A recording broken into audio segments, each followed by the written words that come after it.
Execute plain English for your crime. Winds are changing, but bounding down. My daddy didn't raise no punk. My mama didn't raise no sucker. I don't like fake niggers because I'm a real motherfucker. This is Mark Bell from SuperTraining.tv, Super Training Gym, the strongest gym in the West, answering more questions today for the Power Project.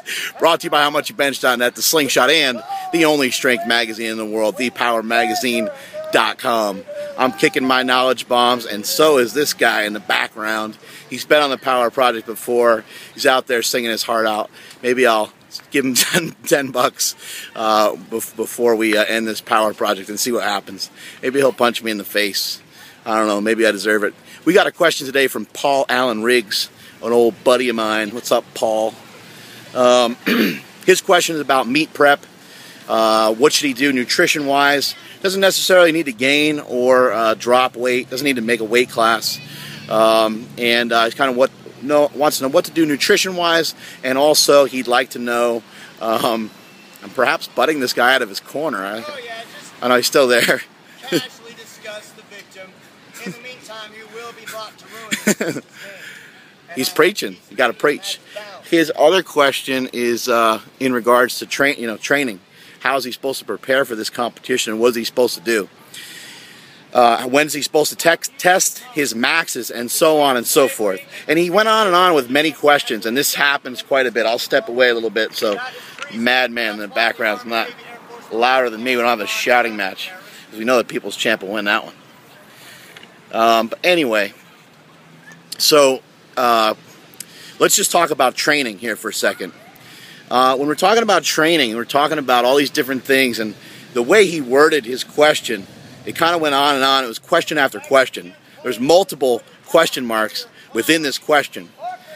And I think this is very common. You start to scramble, and you start to wonder, what should I do? What should I do? You start to wonder about what you should do in preparation for what you've been preparing the last couple of years perhaps for.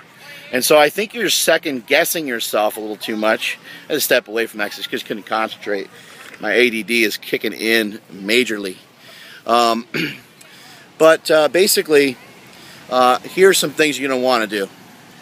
Train the same way you're training if you're making progress. If you feel like you're moving forward, if you feel like you're moving in the right direction, then continue to go in that direction and do not make too many changes. Also, try to avoid trying anything that's too new. Like, let's say that you don't use box squats. Then all of a sudden you're watching a Power Project, you're like, oh man, I got a box squat.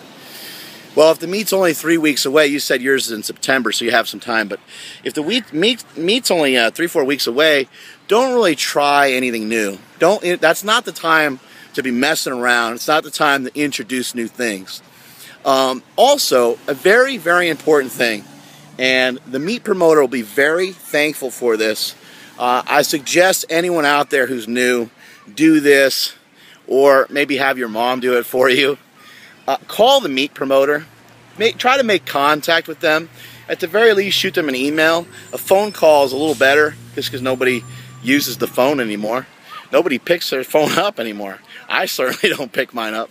Anyway, the point is, call a meat promoter. Find out what the hell the rules are.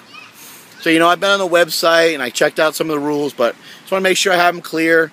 What are some things that I need in order to do this contest? I know that Steve Dennison, who used to run USPF meets, now runs USPA meets.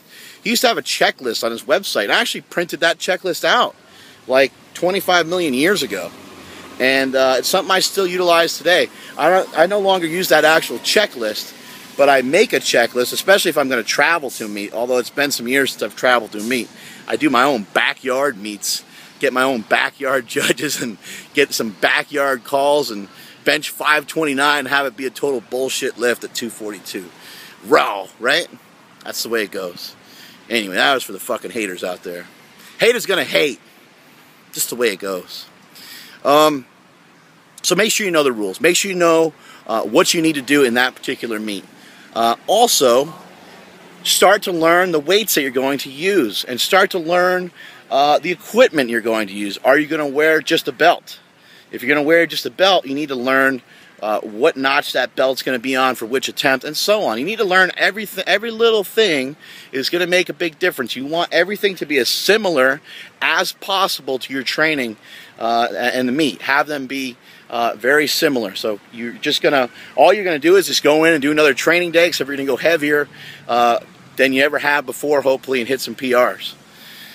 So make sure you have those things dialed in. I would videotape some of your max lifts and critique them yourself. Watch them with your training partners, and maybe even send them to the people's coach.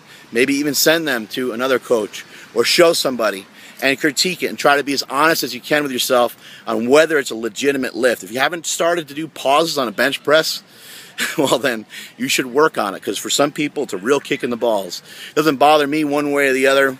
However somebody wants me to bench, I can bench either way and bench about the same weight. I don't know why, that's just the way it goes. Let's see, what the hell else do you need to know? Know about what kind of gear is allowed. You might have a particular wrap or a particular problem, or you might be wearing tape on your wrist because you got an issue. Well, maybe some federations don't allow the tape, so it really double and triple check what's going on, so you don't go there and then have to pull something off or do something different than what you're used to. Or like what the USPF made me do, they made me take off my underpants. That was weird. They actually surrounded me in a circle while I was putting my bench shirt on. And then I proceeded to bench 810 in their face. That was a glorious day. That was a victory for the people's coach. Anyway, I don't know what they were looking for. Looking at my nipples, I guess. Let's get back to nutrition here for a second. Switch gears here for a minute. With nutrition, you said the meets in September. I always like to see people be at the top of their weight class. I don't want to encourage people to gain a bunch of fat. I've actually known of some powerlifting gyms where they encourage their lifters to gain fat, and they would get really fat. They'd maybe gain about 40 pounds of fat and increase their total by about 20 pounds. And so to me, that's not a good payoff, to look that much grosser and only have that much difference in your total. Anyway, I do encourage people, though, to try to get on top of your weight class. So if you weigh 212, start to work your way towards 218. Start to work your way towards 220. That would be the top of the 220 weight class. Those few extra pounds, if you're holding a little extra water, a little extra bloat for the meet, that's going to even be better. You know why? You're going to lift more weight. The more bloated you are, the better. The more bloated you are, the easier it's going to be able to manage some of these heavy lifts that you're doing on the day. So with nutrition, just some quick nutrition tips. Always go after protein. Protein's your main thing that you want to eat. If you're really confused about diet and nutrition, there's some great books out there. There's Kiefer. John Kiefer has a book. He has a book called Carbohydrate Backloading. He also has a book called Carb Night. There's also a book called Protein Power, I think it's called. I can't even remember now. Protein Power it's called. But that book's great. It explains a lot. It gives you a lot of detail on the types of things that you should be eating, types of things you should be avoiding. Paleo diet's pretty simple, but just an old school bodybuilding diet, man. The bodybuilders have had it right for years. They use ketosis in spurts. Some guys will they'll cut carbohydrates, and they'll start to up their fat to keep their energy as the contest comes closer.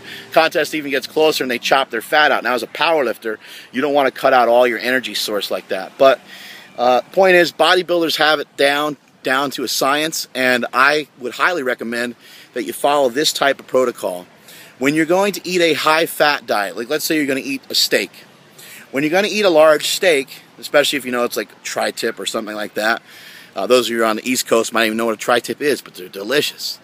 A tri-tip is kind of a fattier steak. So if you're going to eat something like a tri-tip, you can eat something with a lot of fat, then have vegetables with it. If you're going to eat something leaner, like a chicken breast, go ahead and have some potatoes with it. Why is that? You don't want to mix the fat and the carbohydrates together. It's not like you're going to die, but it's just not a good idea to mix those two things together often. You do it often, and you'll be a big fat fuck. That's ice cream, pizza, all the shit that we love has fat and sugar in it. And so just try to avoid that. As an athlete, I really challenge all of you out there to try to avoid sugar. Whether you're a power lifter or no matter what it is that you are, if you want to be big, you want to be strong, and you want to kick a lot of ass, I mean, as a power lifter, yeah, you can slug down some cheeseburgers, and you can slug down some bullshit here and there. But try to avoid, unless you need to really gain weight, try to avoid meals that have, you know, excess amounts of sugar, 15, 20 grams per meal. Try to avoid meals that are like that. That's a real simple tip that you should keep for life, basically. That's a diabetic's lifestyle for people with diabetes. People that have the betas, they can't. They're not supposed to eat more than like 15 grams of sugar consumed in one meal. Not just carbohydrates, but sugar. So, you know, read some food labels and pay attention to that kind of stuff. Back to the training here for a minute. We're running out of time. Back to the training here for a minute. Everyone wants to know whether they should do maxes and whether they should do, you know, test or opener and blah, blah. Have some of this down about 4 to 6 weeks out before you compete. And your opener should be something that you can do very easily. Your opener should be something that you can do for about 3 repetitions in the squat. Not 3 shitty repetitions that are gutted out with bad form, where you lose form after the first rep. I want to see 3, let's see, 1, 2, 3, 3 repetitions done with great execution, with no breakdown, unbroken, as the CrossFitters would say. 3 squats, 3 deadlifts, 3 benches that are unbroken, paused benches, below parallel squats, and so on. That'll be your guide for like what your opener is. Go out there and smoke it. Show people that you know how to lift. Show people that you've been training properly and that you know what's up. As far as training methods are concerned, I can't really go into what training method you should utilize, but in very, very basic terms, as the contest comes closer, or as the sporting event comes closer, whatever it may be, you want to do more and more of whatever that sport is. In this case, it's powerlifting. So you want to mimic what you're going to do in the contest more and more as the meet comes closer. So you want to start to drop the repetitions down. You want to start to up the weight. You want to start to drop the sets down just a little bit. So things like that. And be very conscious of the type of jumps that you're able to make. Some people can make 50-pound jumps. Other people can only do 20 and 30 from one attempt to the next. That's going to be very important in you padding your total. And always remember, as a powerlifter, it's about your total. So you might want to do like a 400-pound squat, but don't go after a 400-pound squat when you're jumping from 360 and leave 20 pounds, 40, 30 pounds on the platform when you could have really only done 380, 390. Son of a bitch. I was just about to wrap it up and I got stupid blocked call calling me. I think that's John Anderson. He's the only guy with a blocked number who calls me. Anyway, basically just saying, you know, make sure you know what's up, make sure you know what to do going into the meet, and you know, make sure you learn about the type of attempts that you can make.